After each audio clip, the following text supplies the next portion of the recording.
حضرت تمیم رضی اللہ تعالیٰ عنہ کی دجال سے ملاقات کا واقعہ۔ ایک مرتبہ میں سمندر کے سفر پر نکلا۔ مسافروں کی کل تعداد 30 تھی اور ہم سب ایک کشتی پر سوار تھے۔ ہمارا سفر انتہائی اطمینان کے ساتھ کٹ رہا تھا کہ اچانک ہوا چلنا شروع ہو گئی اور سمندر میں طوفان آ گیا۔ اس شدید ہوا اور طوفانی لہروں کے باعث ہماری کشتی اور سمندر میں موجود دیگر کشتیاں ڈولتی جا رہی تھیں۔ کشتی کے مسافر اس صورتحال سے پریشان ہو گئے اور ہر کوئی اپنے اپنے خداؤں کو پکارنے لگا، کیونکہ کسی کو کچھ بھی سمجھ میں نہیں آ رہا تھا کہ کیا کرے۔ سمندر سے اٹھنے والی لہریں ایک سمت کی بجائے ہر طرف سے کشتی کو اپنی لپیٹ میں لے رہی تھی۔ تھک ہار کے ملاح نے بھی چپو چھوڑ دیے اور ایک طرف بیٹھ گیا۔ اب ہم میں سے ہر کسی کو یہ یقین ہو گیا تھا کہ موت یقینی ہے۔ سورج غروب ہونے کو تھا اور اس کی روشنی آہستہ آہستہ ختم ہوتی جا رہی تھی اور منزل کا کوئی پتہ بھی نہیں تھا۔ کسی کو یہ خبر بھی نہ تھی کہ کشتی کس سمت جا رہی ہے اور سمندر کی لہریں اب کب تک کشتی کو سلامت رہنے دیں گی۔ اس خوف و ہراس کی حالت میں رات گزر گئی اور صبح کی ہلکی ہلکی روشنی پھیلنے سے ہر طرف اجالا ہی اجالا ہو گیا۔ کشتی کے رات بھر وچکولے کھانے کے بعد کسی کو کچھ خبر نہ تھی کہ ہم کہاں پہنچ گئے ہیں۔ پھر اگلا دن بھی اسی کیفیت میں گزرا اور اسی طرح رات کے بعد دن اور دن کے بعد رات آتی گئی اور ہماری کشتی کو سمندر میں پھنسے ہوئے پورے 3 دن گزر گئے۔ پھر اچانک 3 دنوں کی اس صورتحال کے بعد بھولے بھٹکے مسافروں کو دور سے ایسا نظر آیا جیسے کچھ درخت سمندر میں کھڑے ہوں۔ 3 دن سے مصیبت میں پھنسے ہوئے مسافروں کو یہ منظر دیکھ کر امید کی کچھ کرن نظر آئی اور ملاح نے بھی جلد از جلد وہاں تک پہنچنے کے لیے پوری طاقت کے ساتھ چپو چلانا شروع کر دیے اور کشتی کو تیزی کے ساتھ ان درختوں کی طرف لے جانے لگا۔ کشتی میں موجود مسافر جنہیں یقین ہو چکا تھا اب موت کے سوا کوئی چیز نہیں، ان کے چہرے زندگی کی امید سے چمک رہے تھے۔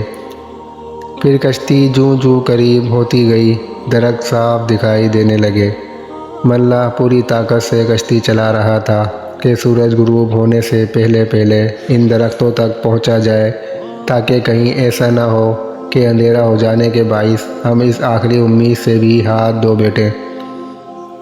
پھر کشتی آہستہ آہستہ ان درختوں کی طرف بڑھتی رہی اور جب درخت قریب ہوئے تو سارے مسافروں کو جان کر یہ خوشی ہوئی کہ یہ سمندر میں واقعی کوئی جزیرہ ہے۔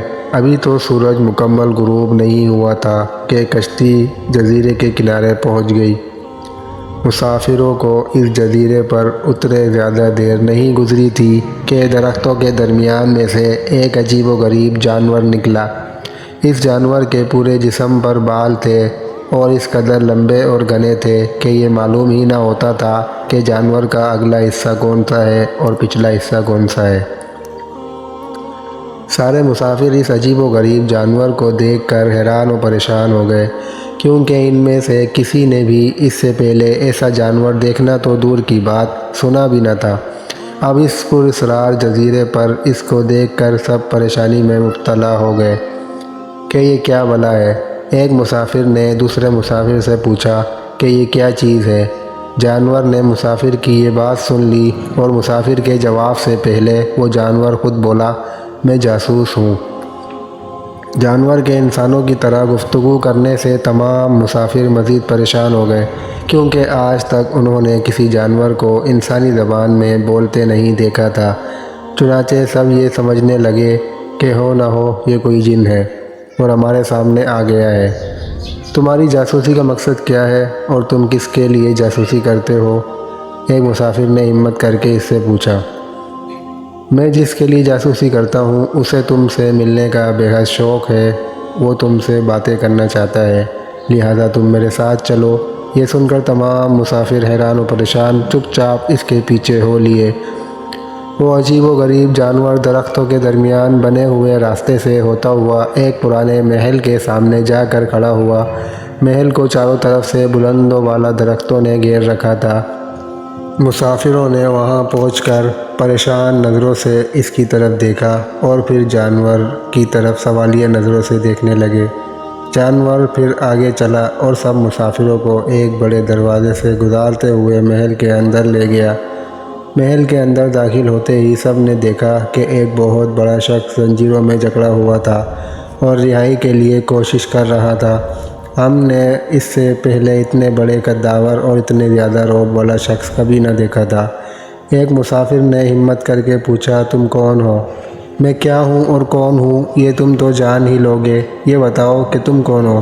مسافروں نے کہا، ہم عرب قبائل لخم اور جذائم کے لوگ ہیں۔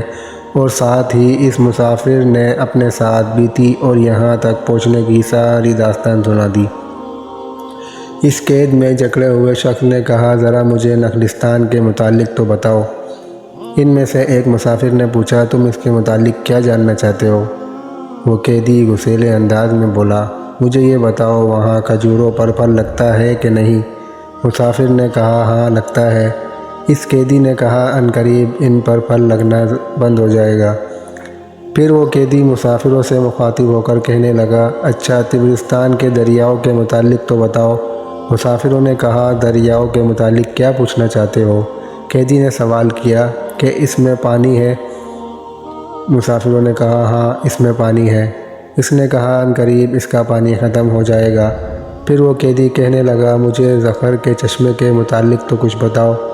مسافروں نے کہا، کیا پوچھنا چاہتے ہو؟ قیدی نے جواب دیا، یہی کہ اس چشمے میں پانی ہے کہ نہیں، اور اگر وہاں پانی ہے تو پھر وہاں کے لوگ چشمے کے پانی سے کھیتی باڑی کرتے ہیں۔ پھر وہ مزید پوچھنے لگا، اچھا مجھے ذرا امیوں کے نبی محمد رسول اللہ صلی اللہ علیہ وسلم کے متعلق تو کچھ بتاؤ۔ مسافروں نے جواب دیا، انہوں نے مکہ سے اپنی دعوت کا آغاز کیا اور اب وہ مکہ سے نکل کر مدینہ میں موجود ہیں۔ قیدی نے پوچھا، کیا وہ عرب کے لوگوں کے ساتھ کوئی لڑائی لڑے اور عربوں نے لڑائی میں اس کے ساتھ کیا سلوک کیا؟ مسافروں نے کہا کہ وہ لڑائی میں عربوں پر غالب رہے اور بہت سے عربوں نے تو ان کی اطاعت بھی قبول کر لی ہے اور اب وہ خود کو ان کی تابعداری میں رکھتے ہیں۔ یہ سنتے ہی وہ غصے سے پکارا اور زنجیروں کو جھٹکا دیا۔ پھر مسافروں کو مخاطب کر کے بولا، اب میں تم کو اپنے متعلق بتاتا ہوں کہ میں دجال ہوں، اور تمہاری باتوں سے یہ معلوم ہوتا ہے کہ مجھے یہاں سے نکلنے کی اجازت ملے گی، پھر میں اس جزیرے سے نکلوں گا اور 40 دن میں ساری دنیا گھوموں گا۔ دنیا کی کوئی بستی اور گاؤں ایسا نہیں ہوگا جہاں سے میرا گزر نہ ہو۔ ہاں، مکہ اور مدینہ میں جانا میرے بس سے باہر ہے، مجھے وہاں جانے کی اجازت نہیں۔ میں ان دونوں شہروں میں داخل ہونے کی کوشش بھی کروں گا تو میرے آگے فرشتے رکاوٹ بن جائیں گے، ان کے ہاتھوں میں تلواریں ہوں گی اور وہ مجھ سے لڑیں گے۔ یہ داستان ہمیں ایک صحابی حضرت تمیم داری رضی اللہ تعالیٰ عنہ نے سنائی، جو اسلام قبول کرنے سے پہلے عیسائی تھے۔ یہ عجیب و غریب واقعہ دیکھنے کے بعد آپ نبی اکرم صلی اللہ علیہ وسلم کی خدمت میں حاضر ہوئے اور پھر اس واقعے کے بعد آپ مسلمان ہو گئے۔